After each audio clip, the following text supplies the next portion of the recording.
네, 서울 역삼역 관련 감염이 가족, 지인, 시장 접촉자 등으로 확산하면서 확진자가 벌써 30명을 넘어섰습니다. 이렇게 최근 집단 감염의 대부분 이 특정 기관에서 무더기로 확진자가 쏟아지기보다는 직장이나 학교, 모임 등 일상생활에서 발생하고 있는데요. 특히 젊은 층의 감염 비율도 높아졌습니다. 현장 나가 있는 취재기자 통해서 자세한 내용 들어보겠습니다. 손유정 기자.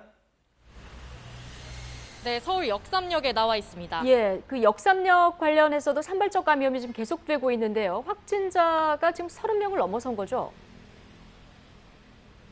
네, 그렇습니다. 첫 확진자가 나온 지난달 29일부터 지금까지 역삼역 관련 확진자는 모두 31명까지 늘어났습니다. 역삼역에서 근무하던 환경미화원 1명이 확진 판정을 받은 뒤 가족과 동료, 지인까지 전파된 겁니다. 폭발적인 수치라고는 볼 수 없지만 첫 확진 이후 17일 동안 산발적인 감염세가 꾸준히 이어지고 있는 겁니다. 특히 역삼역에서 직접 접촉으로 확진된 사례는 3명에 그쳤지만 서울 성동구 시장으로 퍼진 연쇄 감염 사례가 28명에 달합니다. 접촉자를 대상으로 조사를 벌인 결과 어제 하루 9명이 추가 확진됐는데요.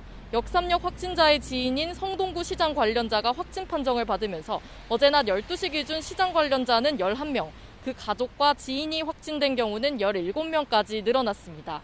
이렇게 규모는 작지만 산발적인 연쇄 감염이 전국 곳곳에서 계속되고 있습니다. 최근 일주일 동안 새롭게 발생했거나 추가 확진자가 나온 집단 감염은 방역당국이 발표한 것만 34건에 이릅니다. 전문가들은 감염 양상이 이전까지와는 달라졌다고 지적하는데요. 대구 경북 지역 신천지 관련 감염과 서울 성북구 사랑제일교회 관련 확진 등 수천 명에 달하는 대규모 집단 감염이 확산을 주도한 것과 비교되기 때문입니다. 최근 나타나는 소규모 감염 사례를 보면 요양원 등 취약시설뿐 아니라 직장과 학교, 모임 등 일상생활에서 발생하는 감염이 대부분입니다. 서울 동작구 카페와 고려대학교 동아리, 사우나 등 다양한 시설과 장소에서 감염자가 계속 나오고 있습니다. 감염자의 연령대가 낮아진 것도 주목할 만한 부분인데요. 40대 이하 청장년층 환자 비중은 지난 9월에만 해도 38%였지만 최근 한 달 동안 절반에 가까운 49.1%로 10%포인트 높아졌습니다. 일상생활 공간을 중심으로 집단 감염이 이어진 결과로 보이는데요. 방역당국은 이런 일상 속 소규모 집단 감염이 과거의 감염 양상보다 더 위험할 수 있다며 우려를 나타내고 있습니다. 코로나19가 일상 속 깊숙이 퍼져 있는 것으로 보이는데 언제든 폭발적인 집단 감염으로 커질 수 있다는 겁니다.